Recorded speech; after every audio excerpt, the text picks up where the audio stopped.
Friends, இன்று நாம் அபிராமி அந்தாதியின் 8 மற்றும் 9 பாடல்களை காண்போம். 8ஆம் பாடல்.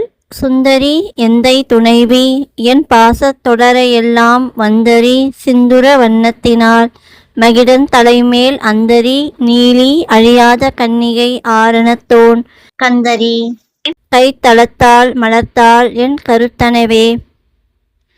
பொருள்: என் அபிராமி அன்னையே பேரழகானவள். அவள் என் தந்தை சிவபெருமானின் துணைவி. என்னுடைய அகம் புறமாகிய அனைத்து பந்த பாசங்களையும் போக்கக்கூடியவள். செந்நிற திருமேனியாள். அன்றொரு நாள் மகிஷாசுரனின் தலைமேல் நின்று அவனை வதம் செய்தவள்.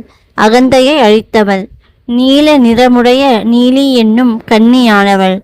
தன்னுடைய கையில் பிரம்ம கபாலத்தை கொண்டிருப்பவள். அவளுடைய மலர்த்தாளையே என்றும் என் கருத்தில் கொண்டுள்ளேன்.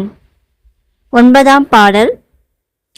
கருத்தன எந்தைதன் கண்ணன வண்ண கனக வெறுப்பின் பெருத்தன பாலழும் பிள்ளைக்கு நல்கின பேர் அருள்கூ திருத்தன பாரமும் ஆரமும் செங்கை சிலையும் அம்பும் முறுத்தன மூரலும் நீயும் அம்மே வந்து என் முன் நிற்கவே.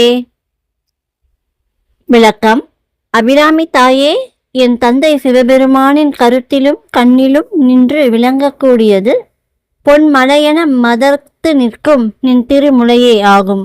அம்முலையே நீ உயிர்களிடத்தில் காட்டும் பரிவை காட்டுவதற்காக அமுத பிள்ளையாகிய ஞான சம்பந்தருக்கு பால் நல்கியது.